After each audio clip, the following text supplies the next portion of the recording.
ఇప్పుడు నేను చూపించేదొచ్చేసి మనకి హాఫ్ శారీస్‌కైనా, డ్రెస్సులకైనా, క్రాప్ టాప్స్‌కైనా ఇలాంటి వాటికైనా మనం ఈ బెల్ట్ అనేది యూజ్ చేసుకోవచ్చు. ఈ బెల్ట్ అనేది ఎలా స్టిచ్ చేసుకోవాలని చెప్పేసి చాలా మందికి తెలియదండి. అయితే ఈ బెల్ట్ ఎలా స్టిచ్ చేసుకోవాలో ఈ వీడియో లాస్ట్ వరకు చూడండి. Hello everyone, welcome to Govinda stitching world. నా ఛానల్ ఫస్ట్ టైం చూస్తున్న వాళ్ళైతే సబ్స్క్రైబ్ చేసుకొని ఒక చిన్న లైక్ చేయండి. ఈ వీడియో లాస్ట్ వరకు చూసి నచ్చితేనే చేసుకోండి. ఇంకొక మాట మాట్లాడకుండా వీడియోలోకి వెళ్ళిపోదామండి. ఫస్ట్ అయితే మనము నెక్కులకి వేసుకుంటాం కదా క్యాన్వాస్ అదేనండి, డ్రెస్ నెక్కులకి, బ్లౌజ్ నెక్కులకి వేసుకుంటాం కదా, ఈ క్యాన్వాస్ అనేది తీసుకోవాలి. ఇలా క్యాన్వాస్ తీసుకున్నాక నేనైతే పొడవు వచ్చేసి 25 ఇంచెస్ తీసుకున్నాను, వెడల్పు వచ్చేసి 1.5 ఇంచ్ తీసుకున్నాను. ఇక్కడ 25 ఇంచెస్ తీసుకున్నాను కదా, అంటే చిన్న పిల్లలకండి 10 ఇయర్స్ పాపకి స్టిచ్ చేస్తున్నాను. పెద్ద వాళ్ళకైతే ఒక 30 ఇంచెస్ ఉందనుకోండి, దాంట్లో 1 ఇంచ్ తగ్గించేసేసి మనము 29 అలా పెట్టుకుంటే సరిపోతుంది. అయితే ఇలా మనం క్యాన్వాస్ అనేది కట్ చేసుకున్నాం కదా, ఫస్ట్ అయితే మనం ఇలా 2 పీసెస్ మెయిన్ పీసెస్ అనేవి కట్ చేసుకోవాలి. ఏనండి, మనం బెల్ట్ కోసం ఏ కలర్ క్లాత్ తీసుకోవాలనుకుంటున్నామో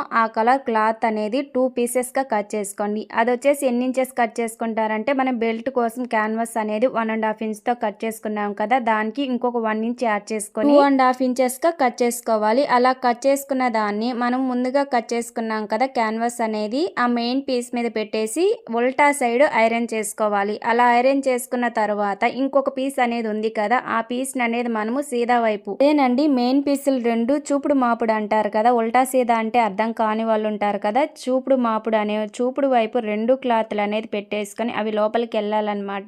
మాపుడు వచ్చేసి పైకి ఉండాలి. ఇలా మాపుడు సైడ్ వచ్చేసి మనము క్యాన్వాస్ అనేది ఐరన్ చేసుకున్నాం కదా, 1/2 ఇంచ్ అనేది ఎక్స్ట్రా ఉంటుంది చూడండి. మెయిన్ పీస్ అనేది క్యాన్వాస్ మీద స్టిచ్చింగ్ అనేది పడకుండా దాని పక్కనే స్టిచ్చింగ్ అనేది వేసుకుంటూ రావాలి. మొత్తం స్టిచ్ చేసేసుకోవాలి. పొడవు వచ్చేసి మనము 25 ఇంచెస్ తీసుకున్నాం కదా, ఆ పొడవు 2 వైపులే స్టిచ్ చేసేసి, వెడల్పు వచ్చేసి 1.5 ఇంచ్ అలా తీసుకున్నాం కదా, అటు వచ్చేసి ఒక వైపు స్టిచ్ చేసుకొని ఇంకో వైపు వచ్చేసి ఓపెన్ పెట్టేసుకోవాలి. ఆ 3 వైపులు స్టిచ్ చేసేసుకున్నాక మనం ఎక్స్ట్రాస్ ఏమన్నా ఉన్నా కట్ చేసేసుకోవాలి. ఆ తర్వాత ఓపెన్ లేని వైపు వచ్చేసి మనము, నేను ఇక్కడ చూపిస్తున్నాను కదా వీడియోలో, అలా ఏదైనా ఒక ఇనుప సువ్వుతో అయినా కానీ, నా దగ్గర అయితే స్క్రూ డ్రైవర్ ఉందండి, దాంతో అయితే ఉల్టా చేసేసుకున్నాను, తిప్పేసుకున్నాను అనమాట. అలా తిప్పేసుకున్నాక మళ్ళీ మనము ఐరన్ చేసేసుకోవాలి. ముందు మనం క్యాన్వాస్ అనేది ఐరన్ చేసుకున్నాం కదా, ఆ క్యాన్వాస్ అనేది లోపలికి వెళ్ళిపోతుందండి. ఇక్కడ వచ్చేసి మనం అలా ఐరన్ చేసుకున్నాక మళ్ళీ మనము నడుము లూజ్ అనేది ఎంత ఉంది అని చెప్పేసి చూసుకోవాలి. దీనికైతే 25 ఇంచెస్ మనం కట్ చేసుకున్నాం కదా, 25 ఇంచెస్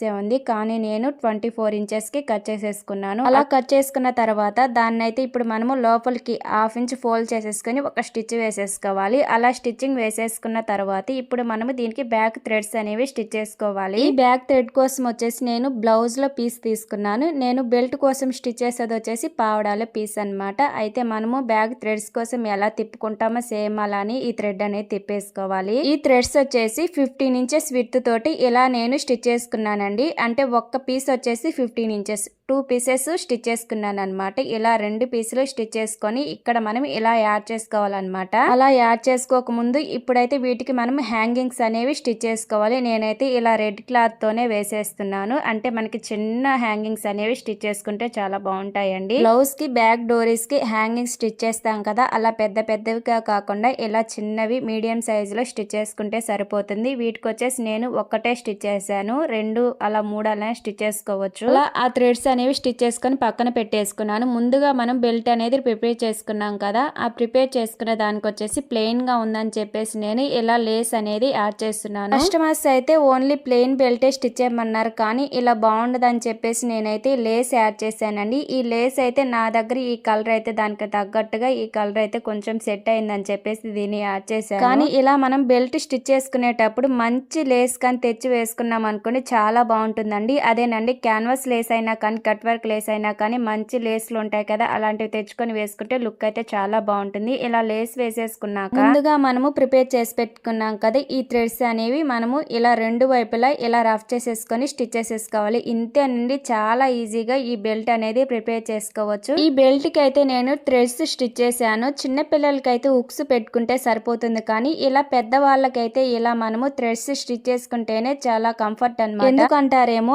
ఇలా మనం థ్రెడ్స్ స్టిచ్ చేసుకోవడం వల్ల ఎంత లావుగా ఉన్నా సరే మనకి అడ్జస్ట్మెంట్ చేసుకొని ఆ థ్రెడ్స్ అనేవి బ్యాక్ సైడ్ కట్టుకోవచ్చండి. అదే హుక్స్ పెట్టుకున్నాం అనుకోండి ఇలా అడ్జస్ట్ చేసుకొని కట్టుకోవడానికి కుదరదు అనమాట. సపోజ్ నన్నే చూడండి, ఈ బెల్ట్ అయితే 10 ఇయర్స్ పాపకి స్టిచ్ చేశాను. ఇది నాకు సరిపోతుంది. నేనైతే ఎంత లావు ఉన్నానో చూడండి, నాకే సరిపోతుంది. అందుకేనండి బెల్ట్ అయితే ఒకసారి ఇలా ట్రై చేయండి. ఎంత లావుగా ఉన్నా సరే మనము బ్యాక్ సైడ్ థ్రెడ్స్ స్టిచ్ చేసుకున్నాం కాబట్టి అడ్జస్ట్మెంట్ చేసుకొని కట్టుకోవచ్చు అనమాట. ఈ వీడియో మీకు యూజ్ అయింది అనుకుంటే ఒక చిన్న లైక్ చేయండి అండ్ కామెంట్ కూడా చేయండి ఎలా స్టిచ్ చేశాను అని చెప్పేసి. ఇంకొక మంచి వీడియోతో నెక్స్ట్ వీడియోలో కలుద్దాం. బాయ్.